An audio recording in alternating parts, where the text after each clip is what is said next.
Dear friends, welcome once again at Lit eCity, the YouTube channel of your choice, which brings you great and exciting stuff related with English literature. The series which we are discussing here is MCQ Marathon, and this is the 19th installment. And here we try to cover some very important areas of 20th century literature, whether it be novel, poetry, drama, and some also very interesting information. So in today's edition we will discuss some rather we can say unconventional topics about prizes and something else. Welcome you all on the board, and here goes our first question. The communication of the dead, tongued with fire beyond the language of the living. These are the lines, so runs the epitaph of one of the greatest writers of the 20th century. Who is this poet? Now, these are the lines used as the epitaph. You have to tell the name of the poet for whom these lines are used as epitaph. Is it T.S. Eliot, we can say the highest priest of modernism, or is it James Joyce, the great novelist of the 20th century?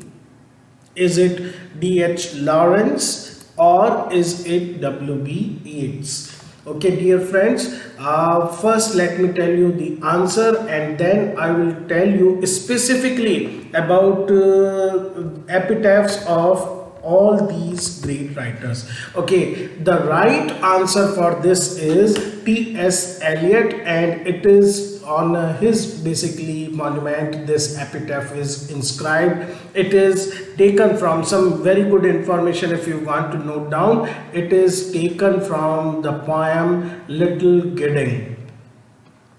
It is one of very important and later poems by T.S. Eliot, and an interesting information is also that on the second death anniversary of Eliot, he was commemorated by the installation of a large stone in the floor of the Poets' Corner in Westminster Abbey, and at that time this particular line is used as the epitaph.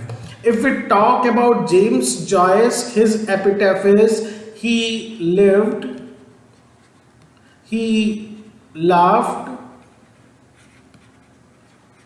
and he loved, he left. This particular sentence, these four phrases. And if we talk about D.H. Lawrence, it is Homo Sum, or the adventurer. This particular phrase is used as the epitaph for D.H. Lawrence, and very famous one is by that of Yeats, taken from his own poem. Cast a cold eye on life, on death, horsemen pass by. So these are the epitaphs used on these great poets. I hope it will be helpful to you to understand this particular concept. Okay. Our second question is, which among these is the British Literary Award annually given to an outstanding new English language book for children or young adult? Dear friends, young adult fiction is a very popular, we can say, genre, especially of later 20th century. And apart from various prestigious awards like Man Booker or some other, these awards are also important. So our options are John Llewellyn Rhys Prize, Carnegie Medal, Dundee International Book Prize, and British Book Awards or Nibbies. Okay, all of these awards have some very interesting history behind them. Let me first tell you the right answer and then we will forward some information about these awards. The right answer, that Carnegie Medal each year is given to a new English language book which is whose reader is basically written for children or young adults. If we talk about this John Llewellyn Rice Prize, it is given for the best work of literature. Is it whether it is fiction, non-fiction, poetry or drama, by an author from the Commonwealth aged 35 or under. This is a special thing about this particular prize, written in English and published in United Kingdom. So it is about this. Carnegie Medal we have already discussed. Dundee International Book Prize, it is given to an unpublished debut novel on any theme and in any genre written in English language. So it is for the debut novel. And British Book Awards or NIBE, it is a literary award for the best UK writers and their works, and it is administered by the publication The Bookseller. So these are the 4 awards which we talked about. Okay, then we have next question: which among these book writer pairs of non-fiction novels is not correctly matched?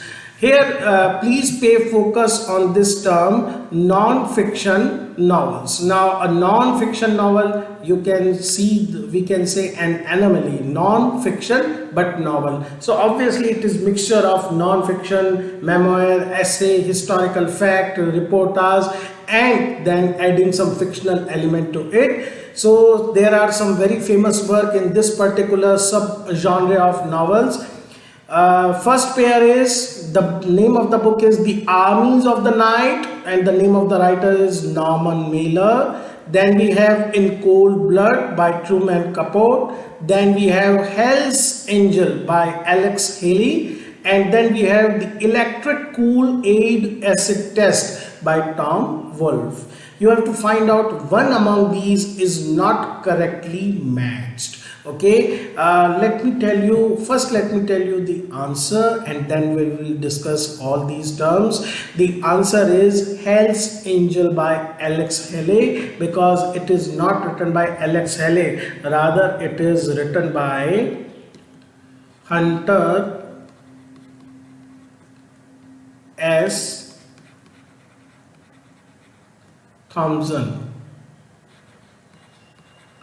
And if we talk about Alex Haley, he is also writer of a famous non-fiction novel, the title of which is Roots. Okay, if we talk about The Armies of the Night, it is a sort of an autobiographical account of 1967 march on the Pentagon. If we talk about the very famous In Cold Blood by Truman Capote, it tells the true story of the murder of the Clutter family in Holcomb, and Capote called it new journalism. If we talk about Hell's Angel by Hunter Thompson, it is vivid account of his experience with California's most notorious motorcycles gang, which were quite infamous.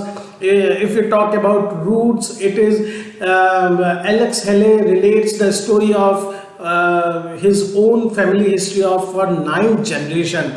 And The Electrical Kool-Aid Acid Test, it is journey of merry pranksters. They traveled across the US in a colorfully painted school bus. So all these are non-fiction novels. Okay, we can see the cover. You can see the title, History as a Novel, the novel as history, and Truman Capote's In Cold Bloods, Hell's Angel by Hunter Thompson, and The Electric Kool-Aid Acid Test by Tom Wolfe. Moving ahead with our next question: who is the author of critically acclaimed magic realist novel Daughter of Jerusalem, Story of a Couple? It is basically, the name of the couple is Elizabeth and Ian. After they tried for 5 years to conceive a child, they realized some psychological barrier is preventing their parenthood, and then they re-examine their marriage. Okay, you have to tell the name of the author. Is it Angela Carter? Is it Laura Esquivel, or Alice Huffman, or Sarah Maitland? Okay, all these female writers are practitioners of magic realism. Magic realism, which is basically once again a sort of oxymoron. Magic plus realism. Yes, they mix Salman Rushdie's Midnight's Children, or we can have South American writers. They popularized this particular genre of magic realism. If we talk about the correct answer for this is Sarah Maitland. She is the writer of this Daughter of Jerusalem. And if we talk about Laura Esquivel, the very famous work by Laura Esquivel is Like Water for Chocolate, which was later adapted into a very hit Hollywood movie. If we talk about Alice Huffman, she is writer of Practical Magic. And Angela Carter, we all know her name, her reputation set by novels like The Magic Toy Shop, The Bloody Chamber, Nights at the Circus, and other works.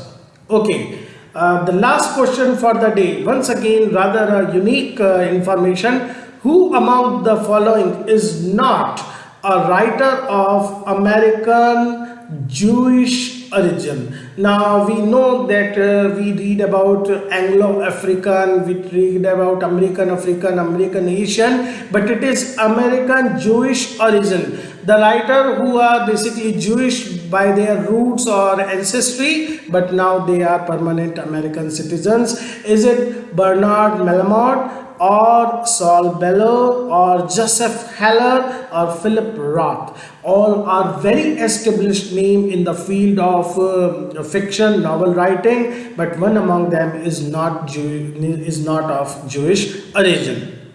Let me tell you the right answer. The right answer is Joseph Heller. Joseph Heller is not of Jewish origin. Bernard Malamud, Saul Bellow, and Philip Roth, all these three belong to the Jewish community residing in America. If we talk about Bernard Malamud, his famous baseball novel The Natural, it is considered to be a cult classic in American fiction. Saul Bellow, he is a Nobel Prize winner writer. Herzog, Mr. Samler's Planet, Anderson, The Rain King, Seize the Day, The Adventures of Augie March. So there are so many works which are very much critically acclaimed. Joseph Heller's famous comic novel Catch-22, which later gave birth to this particular phrase Catch-22, an impossible condition to fulfill. It is a war, we can say anti-war novel. And then we have Philip Roth, a very prominent name in the present practitioners of novel writing, My Life as a Man, American Pastoral, and the famous character, if you want to note down, you can note Nathan Zuckerman. He is the protagonist of the series of American Pastoral, Portnoy's Complaint, Nemesis, Goodbye Columbus, Patrimony, Everyman, Sabbath's Theatre. These all are, and many more are, novels written by Philip Roth. Okay friends, this is all for this 19th edition of our MCQ marathon. I hope these questions are not only testing your grey cells but also giving you some important and relevant information helpful in your coming examination. Keep watching, keep supporting. Thank you dear friends.